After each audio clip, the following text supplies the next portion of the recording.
Assalamu alaikum wa rahmatullahi wa barakatuhu. Alhamdulillahi rabbil alamin. Thumma salatu wassalamu ala khairil anbiyai wal mursalin wa ala alihi wa sahabatihi ajma'in, amma ba'd.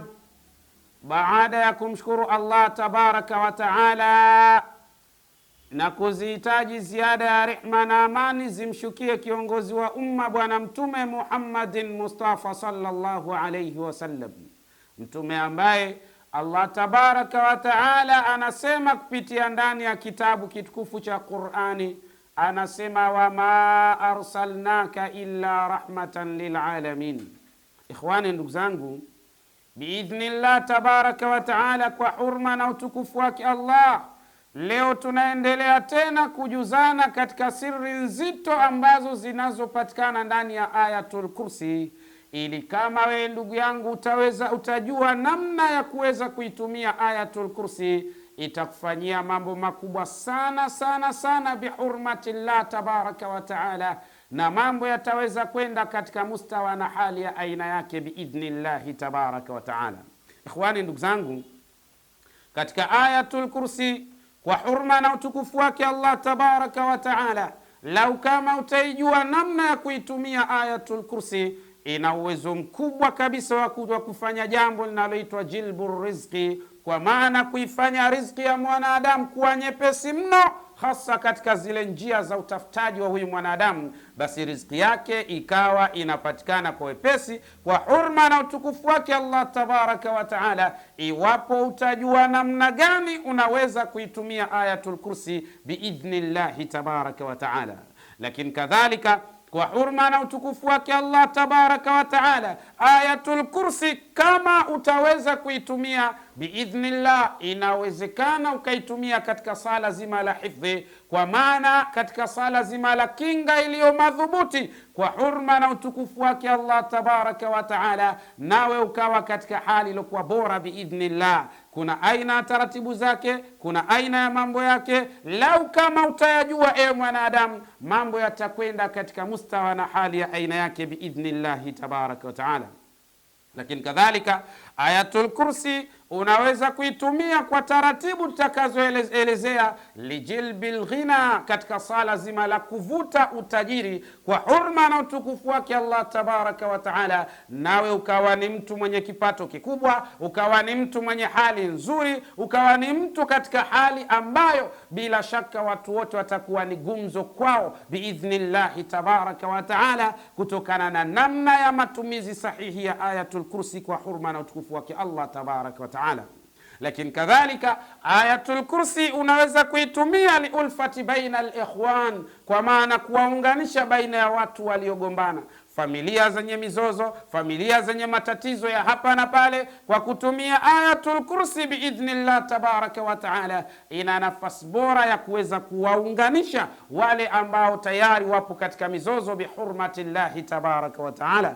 Lakini kadhalika Ayatul Kursi kwa hurma na utukufu wake Allah unaweza kuitumia pale ambapo utapojua siri zake, ni namna gani unaweza kuitumia katika shifail amrad, katika sala zima la kuponya maradhi ya aina mbalimbali, hata kama yakiwa amradhul musta'siya, ni maradhi yaliyoshindikana, maradhi ambayo inawezekana yamesumbua sana, lakini kupitia Ayatul Kursi biidhnillah ina uwezo wa kusema na khalaya, chembe chembe zinazopatikana katika mwili wa mwanadamu. Hivyo biidhnillah tabaraka wa taala, huyu mwanadamu akajalia taaziz katika zile khalaya, na kwa mazingira hayo ikamfanya mwanadamu kwamba zile khalaya zikawa na nguvu, na kwa mazingira kama hayo zikawa na uwezo mzuri na mkubwa mno wa kuweza kupambana na maradhi katika mwili wake biidhnillahi tabaraka wa taala. Asa ikhwani, nitaanza moja baada ya jingine, kwa maana nitazungumzia biidhnillah tabaraka wa taala ayatul kursi fi shifai lmarad, kwa maana ayatul kursi na taratibu zake biidhnillah katika sala zima la kuponya maradhi biidhnillahi tabaraka wa taala. Hapa naomba tuende vizuri, ewe ndugu yangu, na bila shaka lau kama utayajua haya mambo yataweza kwenda katika mustawa na hali ya aina yake biidhnillahi tabaraka wa taala. Tukimsoma Dr. Ahmad Muhammad Zaini Almanawi, bwana mkubwa huyu anasema katika kuizungumza ayatul kursi, anasema a'dhamu wa ashrafu ayatin fil Qur'an. Anasema ayatul kursi ni aya tukufu mno na ni aya kubwa mno katika aya zinazopatikana ndani ya kitabu kitukufu cha Qur'an. Haya maneno yamesemwa na bwana mkubwa Dr. Ahmad Muhammad Almanawi. Bwana mkubwa huyo anasema katika hali ya kwamba ayatul kursi ni aya tukufu, ayatul kursi ni aya kubwa katika aya ambazo zinazopatikana ndani ya kitabu kitukufu cha Qur'an. Lakini kadhalika akasema al-ayatu dallatu ala al-uluhiyya, aya hii inaeleza na inajulisha ukubwa wa Allah tabaraka wa taala, wa tauhidul khalis, na ni tauhidi iliyo wazi kabisa, ambayo tauhidi hiyo inapatikana katika ayatul kursi kwa hurma na utukufu wake Allah tabaraka wa taala. Lidha, kwa hali hiyo sasa, fahiya sayyidatu ayati lquran, basi kwa mazingira kama hayo ayatul kursi ni aya bora sana na ndiyo bosi katika aya zinazopatikana ndani ya Qur'ani, walqaidatu lasasiyatu lidini, lakini kadhalika ayatul kursi ndiyo msingi halisi ambao unaopatikana katika dini ya Kiislamu. Hivyo ndugu yangu, biidhnillah tuende sambamba kuyafahamu mambo ambayo Allah ameyaweka katika ayatul kursi na siri ya kuweza kuzisemesha khalaya zilizo katika mwili wa mwanadamu, na namna gani mwanadamu anaweza kujitibia maradhi mazito mazito na hata yale mepesi mepesi kwa hurma na utukufu wake Allah tabaraka wa taala, na mtu huyo akapata ponyo ya ajab kwa hurma na utukufu wake Allah tabaraka wa taala. Ikhwani, ndugu zangu, kupitia ayatul kursi tumewahi kumtibia mtu mmoja biidhnillahi tabaraka wa taala katika ardhi ya Oman, hasa ukielekea katika maeneo ya Fujairah. Biidhnillah tabaraka wa taala, mtu huyu alisibiwa na maradhi mazito mno, na ilifikia mahala iligundulika katika vipimo vya kidaktari ya kwamba mtu huyu amesibiwa na sirtanul qulun, kwa maana kansa katika sehemu ya utumbo mdogo, na ikawa mtu huyu anatokwa sana na damu, na ikawa maumivu makali mno, na ikafikia wakati mtu huyu amejikatia tamaa. Ni mwanamke ambaye takriban umri wake ulikuwa unafika miaka 54. Biidhnillah tabaraka wa taala, basi baada ya kupata mawasiliano yetu, tukafanya mawasiliano naye, tukamweleza taratibu ya namna sisi ambavyo huwa tunafanya, kwa maana yeye aje au sisi twende mahala alipo. Na ndio utaratibu sahihi wa mgonjwa. Ni vizuri zaidi kuwa na mgonjwa wakati unamfanyia matibabu, kwa sababu kunakuwa na uhakika wa asilimia nyingi mno kwa mtu huyu kupata ponyo biidhnillahi tabaraka wa taala. Basi kwa hurma na utukufu wake Allah tabaraka wa taala, katika ardhi ya Fujairah biidhnillah tabaraka wa taala tukafanya sala hilo, tukawaeleza taratibu zetu ya kwamba ili tuweze kuhudhuria na kuja kulifanya hilo, lazima nije na msafara wangu wa watu watatu, nami nitakuwa mtu wa nne.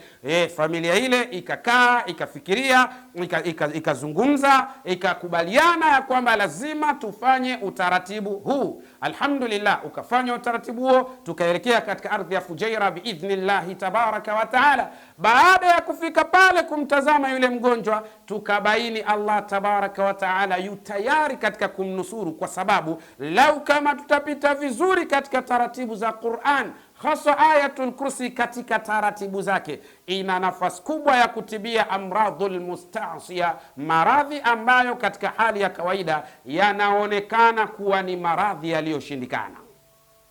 Baada ya kufika hapo biidhnillah tabaraka wa taala, tukamuuliza. Baada ya kumuuliza, tukaingia katika taratibu za ayatul kursi, na baada ya kufanya taratibu za ayatul kursi, Allah alileta maajabu mazito mno biidhnillah. Huu sasa tunaozungumza ni mwaka wa 3. Mtu yule ndugu yetu ambaye kwa sasa yuko vizuri, yuko sawa, alhamdulillahi rabbil alamin, na vipimo vinaonyesha hana tatizo la aina yoyote, na sasa yuko vizuri kabisa biidhnillahi tabaraka wa taala, ingawa ni mtu ambaye anaelekea katika uzee sasa, lakini yuko vizuri, familia iko sawa sawa, mambo yanakwenda katika mustawa na hali ya aina yake biidhnillahi tabaraka wa taala. Nami katika siku ya leo nataka nikufundishe na kukuelekeza ewe ndugu yangu, namna gani unaweza kuitumia Ayatul Kursi biidhnillahi alkarim ili mambo yaweze kwenda katika mustawa na hali ya aina yake.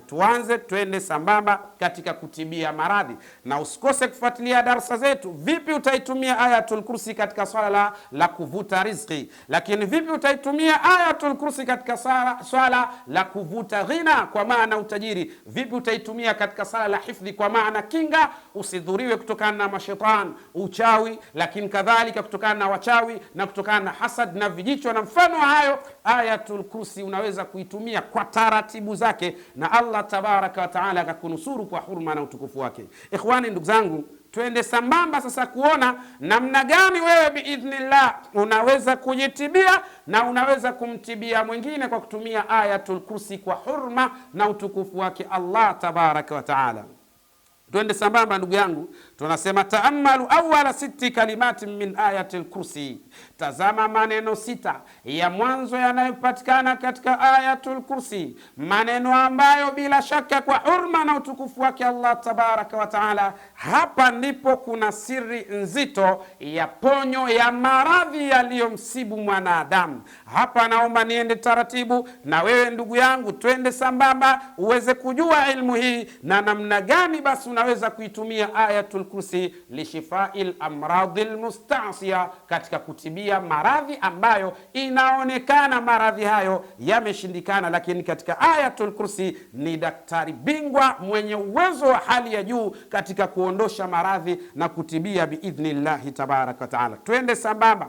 Tazama maneno 6 yanayopatikana mwanzoni mwa Ayatul Kursi, na hayo maneno yanasomeka kama ifuatavyo. Neno la kwanza Allahu, neno la pili la, neno la 3 ilaha, neno la 4 illa, neno la 5 huwa, na neno la 6 alhayyu. Haya ni maneno 6 ambayo Allah tabaraka wa taala ameyaweka katika Ayatul Kursi kwa sababu ya siri maalum, na hapa ndio kuna siri ya ponyo iliyo madhubuti kwa watu wenye maradhi ya aina kadha wa kadha. Hivyo naomba kaa vizuri ndugu yangu, ili twende sambamba uweze kujifunza ya msingi, uone namna gani watu wanakwenda kunusurika na maradhi mazito mazito kwa kupitia Ayatul Kursi. Na hapa utaona muujiza mkubwa wa Allah tabaraka wa taala aliyoweka ndani ya aya hii, ambayo Mwenyezi Mungu tabaraka wa taala ameifanya kuwa ni aya tukufu na ni aya bora na ni aya ambayo ina muujiza na maajabu ya hali ya juu. Ikhwani, ndugu zangu, maneno haya 6 Allah tabaraka wa taala ameyajalia haya maneno, hadhihi alkalimat, maneno haya adaduha 6, idadi yake ni maneno 6 kama tulivyoyatamka hapo awali, lakini watataalafu min 6 hurufin hijaiya. Na kinachoshangaza maneno haya 6 Allah tabaraka wa taala ameyatengeneza kutokana na harfu 6 pekee katika hurufu za hijai, kwa maana hurufu za alfabeti. Kwa maana ukianza alifu, be, te, fe, jim, he, khe mpaka unafika ye, hizi ndio hurufu tunaita hurufu hijai, kwa maana ni hurufu za alfabeti. Sasa haya maneno 6 ambayo yana siri ya ponyo kwa mwanadamu katika maradhi aliyokuwa nayo, maneno haya Mwenyezi Mungu tabaraka wa taala ameyatengeneza maneno haya 6 kwa kutumia harfu 6 pekee. La yazidu wala yankus, haizidi wala haipungui katika harfu hizo 6 ambazo Allah tabaraka wa taala ameyatengenezea maneno haya. Lakini kuna kitu cha msingi nataka ukione ewe ndugu yangu biidhnillah. Tunasema katika mazingira kama hayo, taammalu hadhihi alhurufu 6 jayida, tazama harfu hizi 6 vizuri kwa jicho linaloona. Tazama vizuri harfu hizi 6 kwa jicho linaloona, alafu zigawanye harfu 3 za mwanzo katika harfu hizo 6, alafu tazama harfu 3 za mwisho katika harfu hizo 6. Harfu hizo 6 ni harfu gani? Harfu hizo ni kama ifuatavyo. Harfu ya kwanza katika harfu ambazo zilizotengenezea maneno 6 ya mwanzoni mwa Ayatul Kursi ni kama ifuatayo. Harfu ya kwanza ni alifu, na harfu ya pili ni lamu, na harfu ya 3 ni ha kwa maana he, harfu ya 4 ni wau, harfu ya 5 ni he, na harfu ya 6 ni ye. Hizi hurufu Allah tabaraka wa taala ndizo hurufu ambazo Mwenyezi Mungu tabaraka wa taala amezitengenezea kwazo maneno 6 ambayo ndani ya maneno haya yana siri ya ponyo katika maradhi ya aina kadha wa kadha. Iwapo ewe ndugu yangu utajua taratibu ya namna gani unaweza kufanya ili kuitumia Ayatul Kursi katika kutibia maradhi mazito mazito, sikwambii yale mepesi mepesi, kwa sababu hayo ndiyo huondoka kwa haraka zaidi biidhnillahi tabaraka wa taala. Harfu hizi 6 ukizitazama vizuri utakuta harfu 3 za mwanzo zinatengeneza neno Allahu, lakini ukitazama tena vizuri utakuta harfu 3 za mwisho zinatengeneza neno wahyun katika hali za namna hiyo. Yani harfu 3 za mwanzo zinatengeneza neno Allah, na harfu 3 za mwisho zinatengeneza neno wahyun katika hali za namna hiyo. Ikhwani, twende vizuri nikupe ilmu ambayo naamini lau kama utapita katika njia hizi, wallahi utaona maajab ya Ayatul Kursi katika kutibia maradhi mazito mazito kwa hurma na utukufu wake Allah tabaraka wa taala.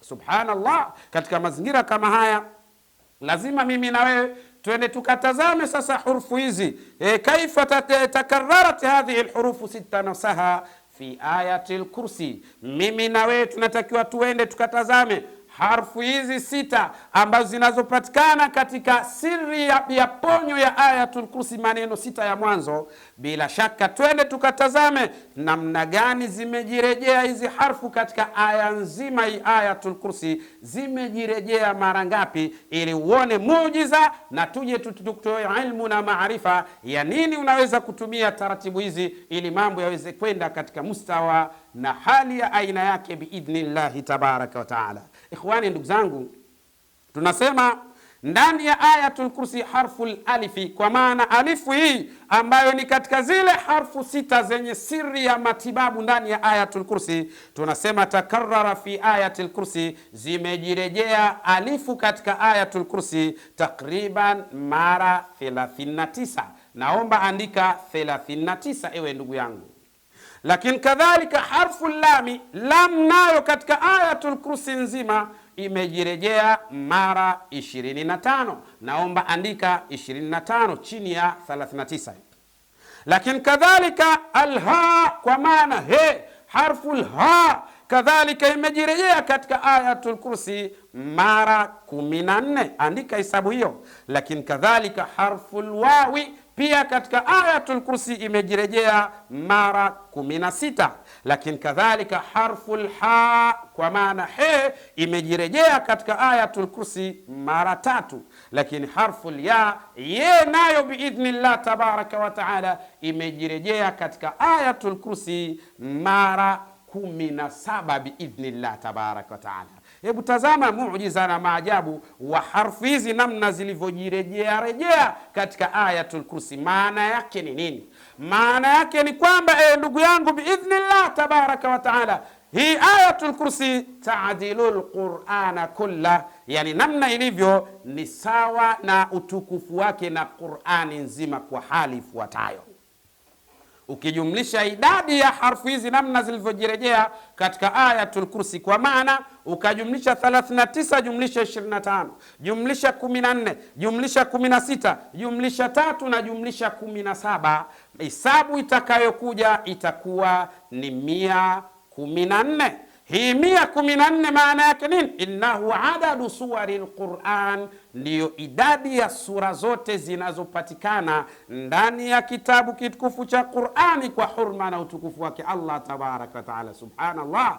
Asa mimi na wewe kama tunataka tujiponye maradhi mazito yaliyoshindikana kwa muda mrefu na yaliyodhoofisha afya zetu biidhnillah tabaraka wa taala, inatakiwa ujue wewe katika jina lako, harfi za jina lako katika Ayatul Kursi zinaingia mara ngapi? Kwa mfano, nitajitolea mfano mimi ili nawe uweze kufahamu hili, na bila shaka ujue namna gani sasa unaweza ukajitibia maradhi mazito biidhnillahi tabaraka wa taala kutumia Ayatul Kursi kwa hurma na utukufu wake Allah tabaraka wa taala.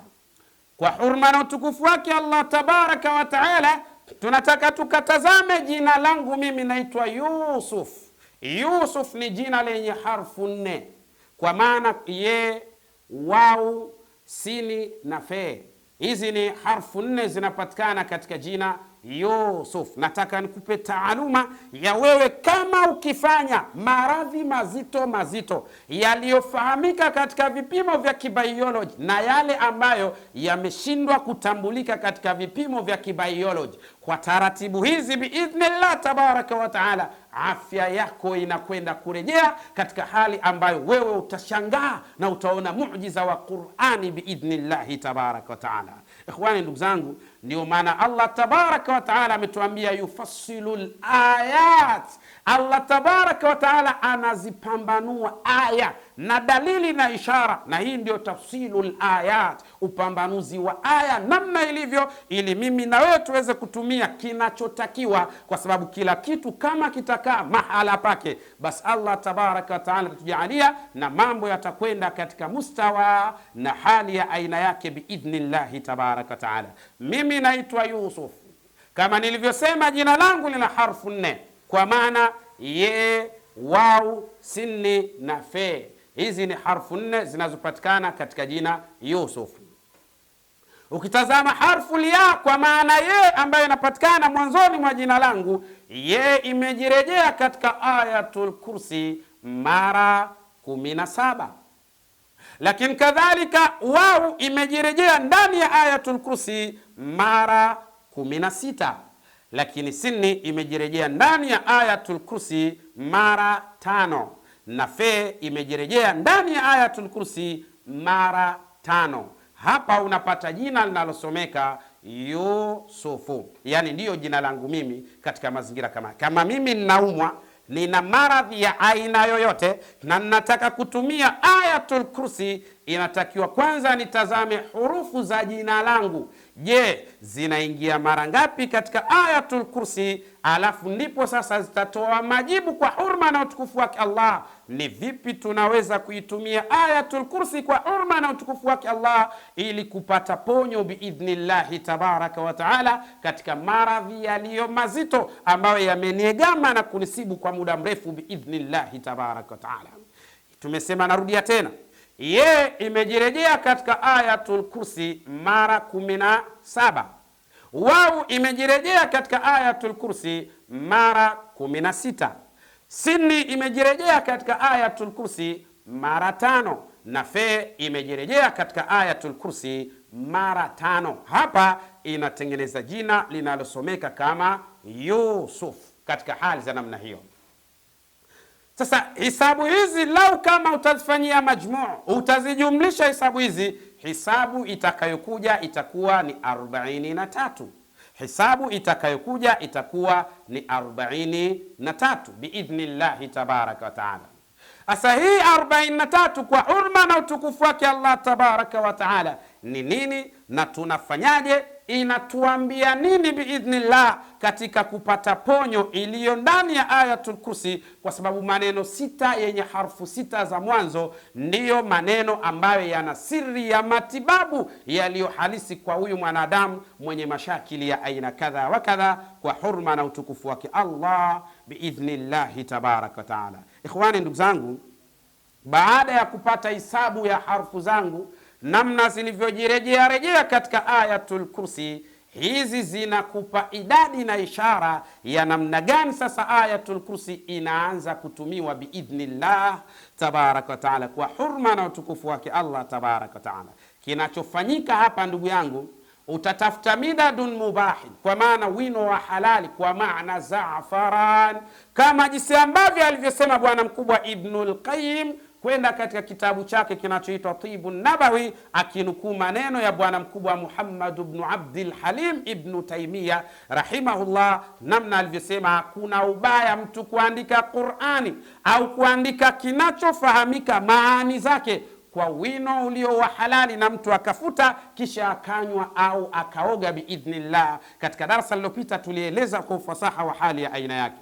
Kwa mazingira kama hayo biidhnillah, utaandika sasa zile hurufu, yani kwa maana zile harfu zilizotengeneza maneno 6 yanayopatikana mwanzoni mwa Ayatul Kursi, ambayo ndiyo maneno yaliyobeba siri biidhnillah tabaraka wa taala ya ponyo, na ndio maana ndani yake kuna neno linalosomeka alhayyu, mwenye kutoa uhai na kuwafanya watu kuwa hai, kuwa wazima katika hali za namna hiyo.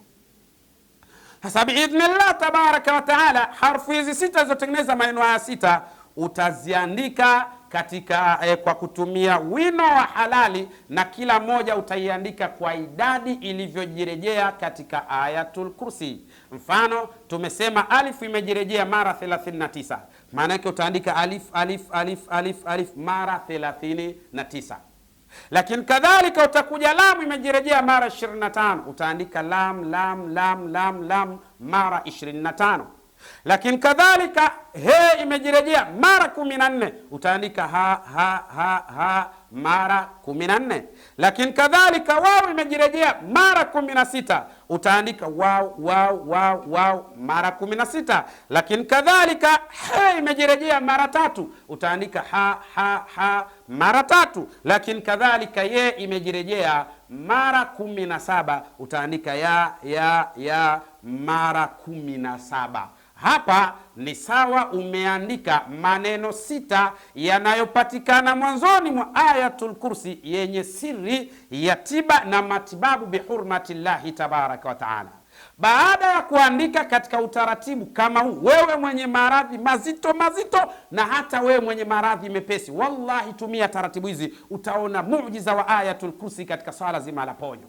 Baada ya hapo sasa, unachokifanya unakwenda kutazama hisabu ya jina lako, kwa maana harufu zimejirejea mara ngapi katika Ayatul Kursi, hurufu ambazo zinazotengeneza jina lako. Mfano mimi Yusuf ni hurufu ambazo zimetengeneza namba 43.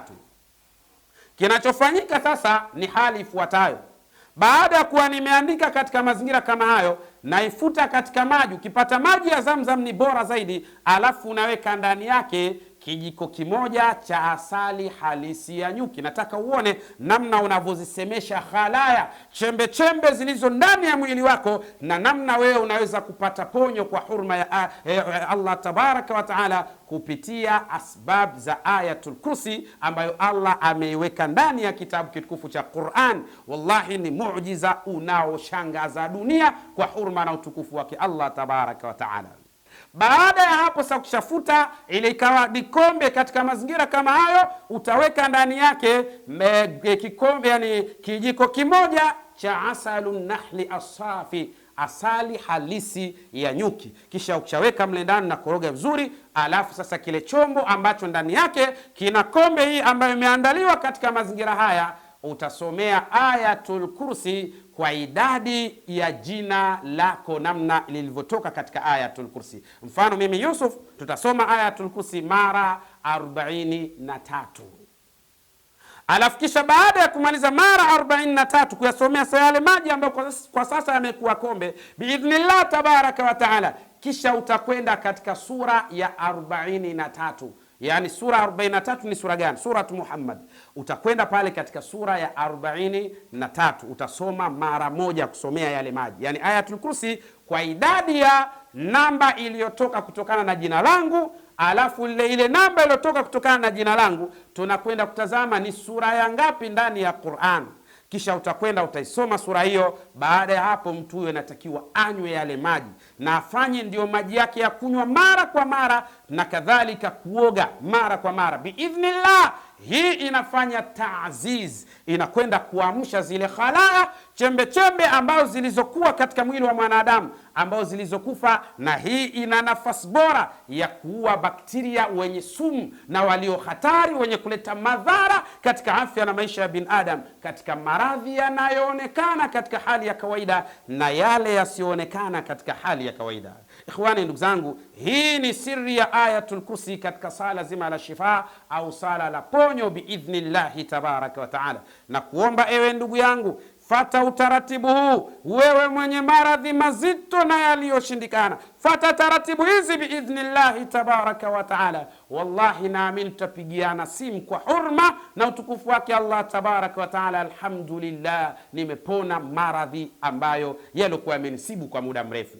Lakini kadhalika wapo watu ambao wao hupenda sana ya kwamba jambo hili lifanywe na mwalimu mwenyewe. Tunakwambia usipate shida ewe ndugu yangu, tuko tayari kufika mahala popote ulipo duniani au wewe kutoka mahala ulipo, na tukakufanyia haya kwa maarifa yanayotokana kwetu sisi wenyewe biidhnillah. Na Allah atajalia ponyo, Allah atajalia khairat zilizo nyingi kwa hurma na utukufu wake Allah tabaraka taala. Kumbuka ndugu yangu, hii Ayatul Kursi tumeeleza katika swala zima la ponyo. Tutaendelea katika darasa lijalo, tutaelezea katika swala la jilbi rizqi, kuvuta riziki zako ziwe nyepesi katika mifumo ya utafutaji wako.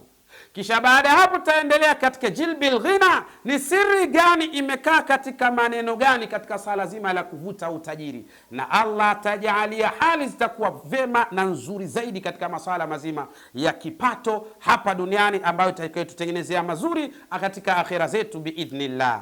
Lakini kadhalika darasa litakalofuatia litakuwa liulfati baina alikhwan, kuwaunganisha baina ya ndugu waliogombana ili kuondosha mizozo, kuwa na kheri nyingi kwa hurma na utukufu wake Allah tabaraka wa taala. Na darasa litakalofuatia tutakuonyesha namna gani Ayatul Kursi inaweza kutumika kama kinga biidhnillah dhidi ya wachawi na uchawi wao, dhidi ya mashetani na balaa zao, dhidi ya vijicho na wenye kufanya vijicho, dhidi ya hasadi na husda zao, dhidi ya fitna na majungu ya hapa na pale. Ayatul Kursi ina uwezo wa kuzima vyote hivyo kwa haraka zaidi, lakini kwa taratibu za aina yake biidhnillah. Endelea kufuatilia darasa zetu, makubwa na mazuri utayapata biidhnillahi tabaraka wa taala insha Allah. Assalamu alaikum wa rahmatullahi wa barakatuh.